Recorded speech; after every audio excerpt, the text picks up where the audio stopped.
Hello students, today we are discuss about causes for low productivity in agriculture. Yesterday we have discussed about what is the importance in agriculture in India, crop pattern in India, which crops అంటే ఏ crops అనే ఇండియాలో cultivate చేస్తున్నారు, అవి ఎంత productivity వస్తుంది అనే దాని గురించి కూడా మనం నిన్న డిస్కషన్ చేసుకున్నాం. అయినప్పటికీ కూడా ఇండియాలో ఇరిగేషన్ స్పెసిఫిక్స్ అన్ని డెవలప్ అయినాయి అండ్ టెక్నికల్ అంటే అగ్రికల్చర్లో టెక్నికల్ మెథడ్ కూడా ఆల్రెడీ ఇంప్రూవ్మెంట్ చేస్తున్నాం. అయినప్పటికీ కూడా ఇండియాలో ప్రొడక్టివిటీ అంటే లో ప్రొడక్టివిటీ అంటే అగ్రికల్చర్ ప్రొడక్టివిటీ అనేది చాలా తక్కువగా ఉంది. మరి ఆ అగ్రికల్చర్ ప్రొడక్టివిటీ అనేది తక్కువగా ఉండడానికి రీజన్స్ ఏంటి అనే దాని గురించి ఈరోజు మనం డిస్కషన్ చేద్దాం. General causes and institutional causes, technical causes, 3 types of causes మనకి ఇవ్వడం అనేది జరిగింది. జనరల్ కాజెస్ ఏమొచ్చింది ఇక్కడ social environment, population pressure on land degradation, inadequacy of infrastructure and institutional causes వచ్చేసరికి land tenant system, size of holding, lack of entrepreneurship. Technical causes వచ్చేసి poor techniques of production, inadequacy of irrigation, environment factors.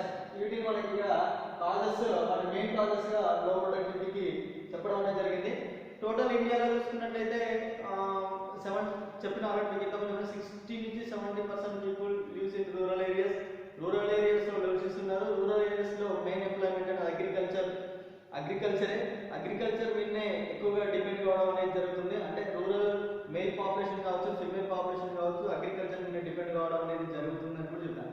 అంటే దాదాపుగా 60% rural population agriculture మీద depend అయ్యి cultivation చేసినా కూడా ఇంకా కూడా లో ప్రొడక్టివిటీ ఉండడం అనేది జరుగుతుంది. అంటే comparison out of states, out of కంట్రీస్తో చూసుకున్నట్లయితే ఎందుకు లో ప్రొడక్టివిటీ అనేది ఉంది, ఈ లో ప్రొడక్టివిటీని ఏ విధంగా మనం అధిగమించాలి, ఏ విధంగా ఈల్డ్ అంటే ఎక్కువ దిగుబడిని ప్రొడక్టివిటీని పెంచాలనే దాని గురించి ఈరోజు మనం డిస్కషన్ చేద్దాం. చూడండి, జనరల్ కాజెస్ వచ్చేసరికి సోషల్ ఎన్విరాన్మెంట్ అంటే ఈ నవ్వేడేస్ ఇప్పటికీ కూడా నెంబర్ ఆఫ్ రూరల్ ఏరియాస్లో దే ఆర్ డిపెండ్ అనే క్లాసికల్ మెథడ్, సాంప్రదాయపరమైనటువంటి పద్ధతులను యూజ్ చేయడం అనేది జరుగుతుంది.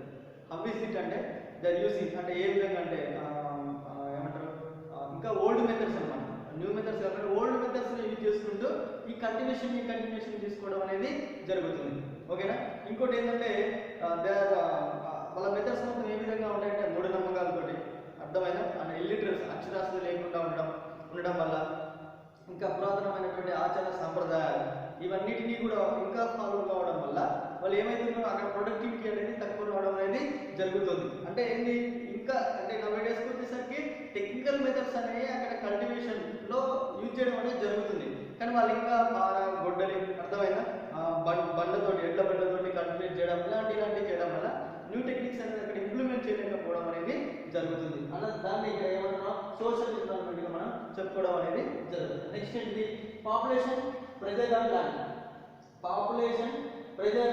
అంటే భూమి మీద జనాభా ఒత్తిడి అనేది ఏ విధంగా ఉంటుంది. ఇప్పుడు జనరల్గా పాపులేషన్ అనేది కంటిన్యూషన్గా ఇంక్రీజ్ అవుతూనే ఉంది. అర్థమవుతుందా? ఇంక్రీజ్ అవుతుంది ఏ విధంగా అంటే దాదాపుగా రూరల్ ఏరియాస్లో 369 మిలియన్ పాపులేషన్ ఉంటే దాంట్లో దాదాపుగా 27 మిలియన్ పాపులేషన్ వరకు they are depend complete agriculture మీద డిపెండ్ అయ్యింది. అంటే దాదాపు 80% పాపులేషన్ దాంట్లో డిపెండ్ కావడం అనేది జరుగుతుంది. ఎందుకంటే అదర్ ఫ్యాక్టర్స్ అనేది డెవలప్మెంట్ లేకపోవడం, there is no development and other sectors అంటే ఏంటి industrial sector and service sector rural ఏరియాస్లో లేదు కాబట్టి, రూరల్ ఏరియాస్ అంతగా డెవలప్ చెందలేదు కాబట్టి ఇప్పటికీ కూడా number of female labours and male labours rural ఏరియాస్లో అగ్రికల్చర్ మీద డిపెండ్ కావడం అనేది జరుగుతుంది. అందుకని ఏమవుతుంది ఈ పాపులేషన్ ప్రెజర్ అన్న భూమి మీద ఒత్తిడి అనేది పడుతుంది. అర్థమైనా అలా పడడం వల్ల ఏమవుతుందంటే కంటిన్యూషన్గా వ్యవసాయం చేసేటటువంటి అగ్రికల్చర్ ల్యాండ్ ఎక్స్పెన్షన్ చేయలేకపోతుంది. అదనేది ఏమైపోతుంది తగ్గిపోతుంది వారసత్వ తగాదాల వల్ల. అంటే ఒక ఇంట్లో అన్న తమ్ముడు ఉన్నాడనుకో, ఆ ల్యాండ్ మొత్తం ఏమైపోతుంది, నాకు 1 ఎకరం పొలం ఉందనుకుంటా, ఫర్ ఎగ్జాంపుల్ 1 హెక్టార్ ఉంది, నాకు 2 కొడుకులు అయినట్టు వాళ్ళిద్దరికి ఏమవుతుంది 1/2 హెక్టార్. మళ్ళీ తర్వాత ఇంకొక అనుకో అక్కడికి వచ్చేసరికి మళ్ళీ ఇంకొక 1/2 హెక్టార్. అఫెక్ట్ ఇలా మొత్తం ఏమవుతున్నది డివిజన్ విడగొట్టడం అనేది జరుగుతుంది. ఇలా ఈ ల్యాండ్ హోల్డింగ్స్ అర్థమైనా సబ్ డివిజన్ ఉండడం వల్ల ఏమవుతుంది, దాంట్లో న్యూ టెక్నిక్స్ని కూడా ఇక్కడ మనం ఇంప్లిమెంట్ చేయలేకపోవడం అనేది జరుగుతుంది. అంటే ఒక రకమైనటువంటి పాపులేషన్ ప్రెజర్ ఉండడం, ఇలా సబ్ డివిజన్గా ఉండడం, ఇవన్నీ ఉండడం వల్ల ఏమవుతుందంటే ఈ ప్రొడక్టివిటీ అనేది ఎక్కువగా మనం ఇంప్లిమెంట్ చేయలేక, ఎక్కువగా మన ఈల్డింగ్ అనేది తీసుకోలేకపోతున్నాం, అంటే ప్రొడక్టివిటీ చేయలేకపోతున్నామని ఒక one type of reason. Next ఏంటి, ల్యాండ్ డిగ్రేడేషన్, భూమి యొక్క క్షీణిస్తుంది. అంటే ల్యాండ్ డిగ్రేడేషన్ అంటే క్షీణించడం అంటే ల్యాండ్ యొక్క ఎఫిషియన్సీ తగ్గిపోవడం. అంటే ఏమంటారు, భూమిలో ప్రొడక్టివిటీని పెంచేటటువంటి ఖనిజాలు, లవణాలు ఉంటాయి అనమాట, మినరల్స్ అనేవి ఉంటాయి. ఆ మినరల్స్ ఏమవుతున్నాయి అంటే కంటిన్యూషన్గా మనం యూజ్ చేసేటువంటి ఫర్టిలైజర్స్ వల్ల అంటారు ఏమంటారు, fertilizers facilities different of chemicals మనం ల్యాండ్లో యూజ్ చేస్తుంటాం. ఆ ల్యాండ్లో డిఫరెంట్ ఆఫ్ కెమికల్స్ యూజ్ చేయడం వల్ల ఏమవుతుందంటే ల్యాండ్లో న్యాచురల్గా వచ్చేటటువంటి ఆ మినరల్స్ మొత్తం ఏమైపోతున్నాయంటే చనిపోతున్నాయి. అవి మొత్తం ఏమైతే కొట్టుకుపోతున్నాయి. దానివల్ల ఏమవుతుందంటే ఈల్డింగ్ అనేది చాలా తక్కువగా రావడం అనేది జరుగుతుంది. ఈల్డింగ్ అనేది చాలా తక్కువగా రావడం. ఇప్పుడు ఉన్నటువంటి ల్యాండ్లో దాదాపుగా 43% ఆఫ్ ల్యాండ్లో ల్యాండ్ డిగ్రేడేషన్ అనేది జరిగిపోతుంది. అంటే ల్యాండ్ ఎఫిషియన్సీ ఏమంటే అత్యధిక దిగుబడినిచ్చేటటువంటి ల్యాండ్ యొక్క ఎఫిషియన్సీ అనేది తగ్గిపోవడం అనేది జరుగుతుంది. అదేవిధంగా మనం ఇక్కడ ఉన్నటువంటి అగ్రికల్చర్ ఫార్మర్స్ అనేవి విపరీతమైనటువంటి ఫర్టిలైజర్స్ యూజ్ చేయడం వల్ల, కెమికల్స్ యూజ్ చేయడం వల్ల 5% ఆఫ్ ల్యాండ్లో అసలు ఏమంటారు మినరల్స్ అంటే లేకుండా పోయినది, ఒక వేస్ట్ ల్యాండ్ కింద అయిపోయింది అనమాట. ఓకే, అందరికీ ఏం చేయాలి, ఇప్పుడు ఏం చేస్తారు, ఆర్గానిక్ మెథడ్లో అగ్రికల్చర్ చేయడం బెటర్. ఈ కెమికల్స్ వీటిని ఎక్కువగా యూజ్ చేయడం వల్ల ఏమైనా డిఫరెంట్ ఆఫ్ డిసీజెస్ వచ్చే అవకాశం ఉందనే అంటే జరగడం అనేది జరుగుతుంది. ఓకేనా, ఇది కూడా ల్యాండ్ రెగ్యులేషన్ అంటే 43% ఆఫ్ ల్యాండ్ ఏమంటారు దాని ఎఫిషియన్సీ తగ్గిపోవడం వల్ల కూడా ఏమవుతుంది, లో ప్రొడక్టివిటీ రావడం అనేది జరుగుతుంది. నెక్స్ట్ అండి, ఇన్అడాక్ట్ ఆఫ్ ఇన్ఫ్రాస్ట్రక్చర్ ఫెసిలిటీస్ అంటే మీకు తెలుసు, రోడ్ అండ్ ట్రాన్స్పోర్ట్, ఓకేనా, అండ్ ఎలక్ట్రిసిటీ. ఓకే, ఈ టైప్స్ ఆఫ్ ఇన్ఫ్రాస్ట్రక్చర్స్ ట్రాన్స్పోర్ట్స్ అనేవి సరిగా లేదు. అర్థమైంది, బ్యాంకింగ్, ఇన్సూరెన్స్ అంటే ఏమంటారు at a time of period రైతులకు ఏ టైంలో ఇన్వెస్ట్మెంట్ కావాలో బ్యాంకులు వాటిని ప్రొవైడ్ చేయలేకపోతాయి. అర్థమైందా, అంటే ఏమంటారు అది ప్రొవైడ్ చేయలేకపోవడం వల్ల ఆయన అట్ ఏ టైమ్ ఆఫ్ ఆ పీరియడ్ టైంలో ఏంటిది అగ్రికల్చర్ని కల్టివేట్ చేయలేకపోతుంది. ఓకేనా, దానికోసం వేరే దగ్గరికి వెళ్ళి ఎక్కడెక్కడికి వెళ్ళి అంటే బంధువుల దగ్గర, స్నేహితుల దగ్గరికి వెళ్ళి అప్పు చేసి డబ్బు తీసుకొచ్చుకొని అర్థమైనా ఎప్పుడో మనం ఏమంటారు కల్టివేషన్ చేసిన పట్ల ఏమంటారు న్యాచురల్ డిసీజెస్ వచ్చి ఉన్న పంట కూడా అందుకని ఇక్కడ టైమ్ ఆఫ్ పీరియడ్ కూడా వెరీ ఇంపార్టెంట్ అనమాట. అంటే ఇప్పుడు ఈ ఇన్ఫ్రాస్ట్రక్చర్ స్పెసిలిటీస్ అనేవి కరెక్ట్గా ఉన్నట్లయితే ఇవ్వగలిగినట్లయితే అంటే ఇరిగేషన్ ఫెసిలిటీస్ కావచ్చు, ఓకేనా, ఇన్సూరెన్స్ ఫెసిలిటీస్ కావచ్చు, banking like that electricity facilities కావచ్చు, అలాగే ఇన్వెస్ట్మెంట్కి సంబంధించినటువంటి ఫెసిలిటీస్ కావచ్చు కల్పించినట్లయితే ఆ ప్రొడక్టివిటీని అంటే నెక్స్ట్ టైమ్ ఆఫ్లో పంటను సాగు చేస్తూ మంచి ప్రొడక్టివిటీ ఇవ్వడానికి కూడా అవకాశం అనేది ఉంది. నెక్స్ట్ ఏంటి, ఇన్స్టిట్యూషనల్ కేసెస్ అంటే ల్యాండ్ టెక్నిక్ సిస్టమ్ అంటే బిఫోర్ ఇండిపెండెన్స్ అంటే బ్రిటిష్ రూల్ ఉన్నప్పుడు ఇండియాలో అగ్రికల్చర్ సిస్టమ్ మీద 80% పాపులేషన్ బాగా డిపెండ్ అయ్యేది. అంటే బ్రిటిష్ రూలింగ్ అంతకుముందు పరిపాలిస్తున్నప్పుడు ఇంకా పురాతన కాలం నుంచి కూడా భారతదేశంలో డిఫరెంట్ వేస్లో అగ్రికల్చర్ మీద మంచిగా డిపెండ్ అయ్యేది. అయితే బ్రిటిష్ రూలింగ్ ఉన్నప్పుడు జమీందారీ వ్యవస్థ, బహల్వారీ, అర్థంగా ryotwari methods, zamindari method, mahalwari method, ryotwari method అనేటటువంటి డిఫరెంట్ ట్యాక్స్ మెథడ్ని వాళ్ళు తీసుకురావడం, ఆ పాలసీస్ తీసుకురావడం వల్ల ఈ అప్పుడున్నటువంటి ఫార్మర్స్కి అంటే బ్రిటిష్ రూలింగ్లో ఉన్నటువంటి ఫార్మర్స్కి ఈ అగ్రికల్చర్ సిస్టమ్ మీద ఇంట్రెస్ట్ అనేది పోయింది.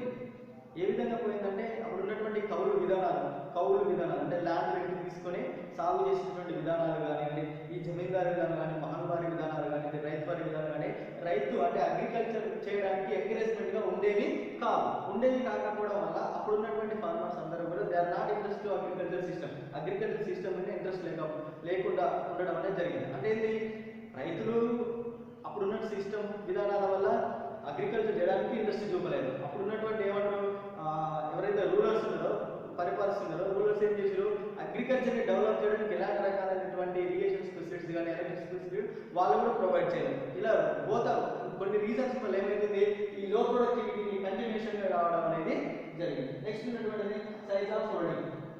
సైజ్ ఆఫ్ హోల్డింగ్ అంటే ఇది తెలుగులో భూ కమతాలు, భూ విఘటన అంటే భూ కమతాలు అర్థమైనా హోల్డింగ్స్ అంటారు. ఓకేనా, విభజన సబ్ డివిజన్ ఇందాక చెప్పినాడు. భూ కమతాలు ఈ ల్యాండ్ హోల్డింగ్స్ అంటే ఏ విధంగా ఏర్పడతాయి అంటే టోటల్గా ఇండియా మొత్తంలోకి వెళ్ళి ఈ ల్యాండ్ హోల్డింగ్ యొక్క ఏమంటారు దాని యొక్క పరిమాణం అనేది చాలా తక్కువగా ఉంటుంది. అంటే చూడండి 85% ఇండియా మొత్తంలో 85% ల్యాండ్ హోల్డింగ్స్ అయితే లెస్ దెన్ 2 హెక్టార్స్, 2 ఎకరాలు మాత్రమే. ఓకేనా, మరి ఈ 2 హెక్టార్స్ ఉండడం వల్ల మెయిన్ ప్రాబ్లమ్స్ ఏంటంటే అలా ల్యాండ్ హోల్డింగ్స్ అనేవి అలా తక్కువగా ఉండడం వల్ల ఏమవుతుందంటే అక్కడ న్యూ మెథడ్స్ని మనం న్యూ టెక్నిక్స్ అక్కడ ఇంప్లిమెంట్ చేయలేకపోతున్నాం. అంటే ఏ విధంగా అంటే for example 1960s green revolution అనే ఒక మెథడ్ని తీసుకొచ్చాం. ఆ green revolution what is the green revolution of method? Green revolution of అంటే ఏంటిది, న్యూ అంటే ఫుల్లీ ఇరిగేషన్ స్పెసిఫిక్ కల్పించి, గుడ్ ఫర్టిలైజర్ స్పెసిఫిక్స్ని కల్పించి, HYV హై ఈల్డ్ వెరైటీ సీడ్స్ని కల్పించి వీటన్నిటితో కంటిన్యూషన్గా ఒక గుడ్ అగ్రికల్చర్ సిస్టమ్ని ఇంప్లిమెంట్ చేయాలంటే గ్రీన్ రెవల్యూషన్.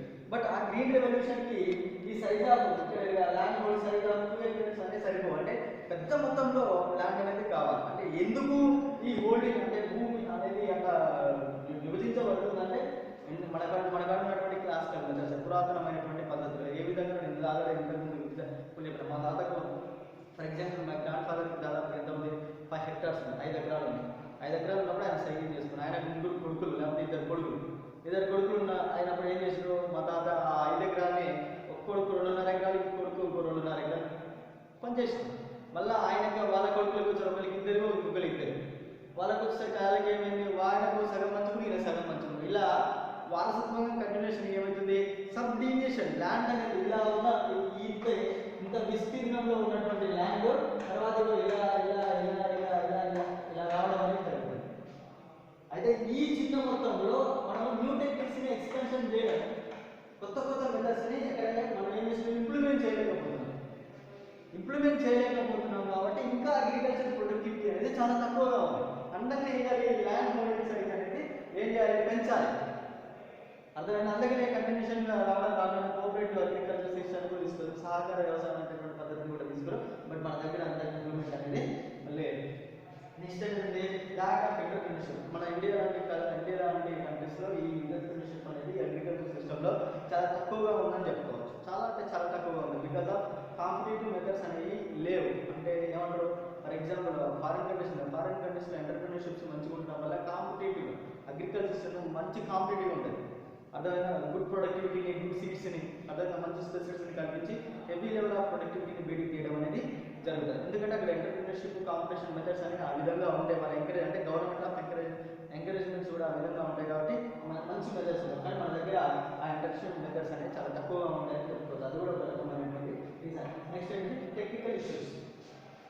టెక్నికల్ ఇష్యూస్లో మనం ఏంటి poor techniques of production. Poor techniques అంటే ఇది ఫర్ ఎగ్జాంపుల్ ఇజ్రాయెల్ అనే countries like that Israel foreign కంట్రీస్లో దాదాపు 4.5% పాపులేషన్ మాత్రమే అగ్రికల్చర్ మీద డిపెండ్ అయ్యారు. అయినప్పటికీ కూడా వాళ్ళు they are using of good technical methods. అదే మంచి టెక్నికల్ మెథడ్స్ని వాళ్ళు యూజ్ చేస్తూ అగ్రికల్చర్ సిస్టంలో తక్కువ భూమిలో ఎక్కువ ప్రొడక్టివిటీ, తక్కువ ల్యాండ్లో తక్కువ హెక్టార్స్ 1 or 2 హెక్టార్స్లో ఈల్డింగ్ అనేది బాగా దిగడం అనేది వాళ్ళు దాంట్లో మంచి ఇంప్లిమెంటేషన్ చేయడం అనేది జరిగింది. అంటే మనలాంటి దేశాలలో కూడా ఆ టెక్నిక్స్ యూజ్ చేయాలి. అర్థమైంది. ఇంకా ఏంటి, ఈ ఇల్లిటరేట్స్ వల్ల అర్థమైనా ఈ ఇల్లిటరేట్స్ వల్ల మూఢనమ్మకాల వల్ల అర్థమైన కన్వర్జేషన్స్ వల్ల సరైనటువంటి సమాచారం లేకపోవడం వల్ల, అవగాహన లేకపోవడం వల్ల ఈ రూరల్ ఏరియాస్లో ఉన్నటువంటి ఫార్మర్స్ మొత్తం కూడా దే ఆర్ కంప్లీట్ యూజింగ్ ఈ పూర్ టెక్నిక్స్. అదే పూర్ టెక్నిక్స్ని యూజ్ చేయడం వల్ల అక్కడ ప్రొడక్టివిటీ అనేది తక్కువ. అంటే ఎక్కువ ల్యాండ్ని మనం కల్టివేట్ చేస్తున్నా కూడా ఎక్కువ క్రాప్ ప్రొడక్టివిటీని తీయలేకపోతున్నాం అన్నమాట. కానీ ఫారిన్ కంట్రీస్లో ఏం చేస్తుంది, మంచి టెక్నికల్ మెథడ్స్ యూజ్ చేయడం వల్ల తక్కువ ల్యాండ్ని కల్టివేట్ చేస్తే ఎక్కువ ప్రొడక్టివిటీ తీయడం అనేది జరుగుతుంది. నెక్స్ట్ ఉన్నటువంటి ఇరిగేషన్ స్పెసిఫిక్స్. ఇక్కడ ఏమంటారు 199 million hectares of gross cropping area, అంటే 199 మిలియన్ హెక్టార్స్ టోటల్ ఇండియాలో మనకు క్రాపింగ్ ఉంటే దాంట్లో ఎంత 89 మిలియన్ హెక్టార్స్ మాత్రమే, 89 మిలియన్ హెక్టార్స్ మాత్రమే ఇక్కడ మనకు ఇరిగేషన్ స్పెసిఫిక్స్ అని ఉన్నాయి. 89 మిలియన్ హెక్టార్స్ మాత్రం. మరి మిగతా భూమి మొత్తం మరి ఇరిగేషన్ స్పెసిఫిక్స్ అంటే no, other land complete depend on rain fall.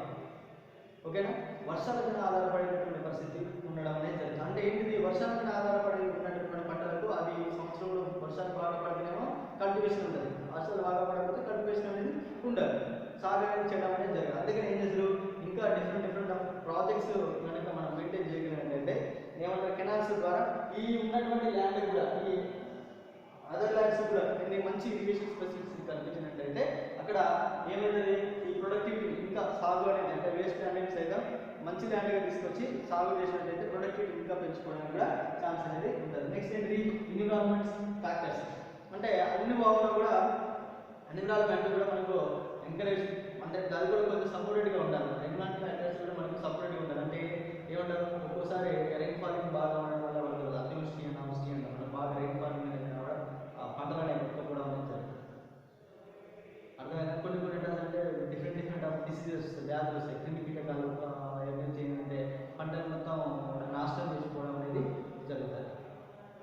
ఒక్కోసారి బాగా అంటే వెదర్ ప్రాబ్లమ్స్ రావడం వల్ల కూడా పంటలు మొత్తం కూడా ఆగం కావడం అనేది జరుగుతుంది. అంటే ఏమంటారు, చిన్న చిన్న ఏమంటారు కీటకాల వల్ల కానీ, పురుగుల వల్ల కానీ, ఎలుకల వల్ల కానీ, వీటి వల్ల ఏమవుతుందంటే పంట మొత్తం కూడా అది తినేయడం, అదైనా వాటి ఉండడం వల్ల ప్రొడక్టివిటీ అనేది ఎక్కువ రాకపోవడం అనేది జరుగుతుంది. ఎన్విరాన్మెంట్ కూడా మనకు కొంచెం సపోర్ట్ చేయడం అనేది కావాలి. అంటే మనకి ఏంటి కాజెస్ ఆఫ్ లో ప్రొడక్టివిటీ అగ్రికల్చర్. మరి ఈ రకమైనటువంటి కాజెస్ వల్ల లో ప్రొడక్టివిటీ అంటే మరి ప్రొడక్టివిటీని పెంచాలంటే ఏ రకమైనటువంటి స్పెసిఫిక్ తీసుకోవాలి అనేది ఇక్కడ మెయిన్ పాయింట్. అంటే ఏంటి, ప్రొడక్టివిటీని పెంచాలంటే ఏం చేయాలి, ఫస్ట్ ఏం చేయాలి, రైతులకు అంటే ఫార్మర్స్ అందరికీ కూడా మంచి అంటే ఇన్ఫర్మేషన్, అగ్రికల్చర్ సంబంధించినటువంటి ఇన్ఫర్మేషన్ సెంటర్స్ని ఏర్పాటు చేయాలి.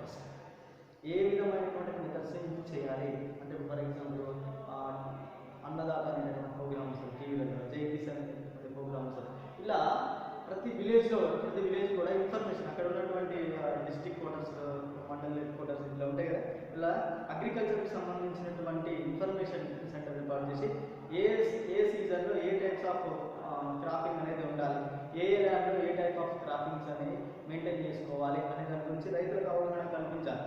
కానీ దాంతోపాటు చాలా రకాలైనటువంటి ఏరియాలో ఇరిగేషన్ ఫెసిలిటీస్ లేకపోవడం వల్ల చాలా ఇబ్బంది పడుతుంది. అందుకని ప్రతి చోట కూడా ఇరిగేషన్ ఫెసిలిటీస్ని కల్పించేటటువంటి చర్యలు తీసుకోవాలి. దాంతోపాటు మంచి టెక్నికల్ మెథడ్స్ని, how to apply the technical methods in the land, అంటే ఏ విధమైనటువంటి మంచి హార్వెస్టర్స్ ద్వారా, ఏదైనా మంచి HYV సీడ్స్ ఉంటాయి, ఓకేనా, అలాంటి సీడ్స్ మంచి ఫర్టిలైజర్స్ ఫెసిలిటీస్ ఉంటాయి, వాటిని యూజ్ చేయడం వల్ల ప్రొడక్టివిటీ ఎట్లా పెరుగుతుంది, ఏ విధంగా యూజ్ చేయాలనే దాని గురించి అంతే. అదేవిధంగా అన్నిటికంటే మెయిన్ ఇంపార్టెంట్ ఏంటంటే ఇన్వెస్ట్మెంట్ ఫెసిలిటీస్, బ్యాంకింగ్ ఫెసిలిటీస్ని కల్పించాలి, ట్రాన్స్పోర్ట్ ఫెసిలిటీస్ని కల్పించాలి. అర్థమైనా, గవర్నమెంట్ మంచి అక్కడ ఉన్నటువంటి క్రాపింగ్ పంట ప్రొడక్టివిటీకి గుడ్ ప్రైజెస్, మంచి ధరలు ఉండేటట్టు చేసినట్లయితే రైతుల కంటే మనం ఎవ్రీవన్ సపోర్టెడ్గా ఉన్నప్పుడు వాళ్ళు కూడా ఇంట్రెస్ట్గా అగ్రికల్చర్ చేయడం అనేది ఆటోమేటిక్గా ప్రొడక్టివిటీ పెరగడం అనేది జరుగుతుంది. ఇది కాజెస్ ఆఫ్ లో ప్రొడక్టివిటీ ఇన్ అగ్రికల్చర్.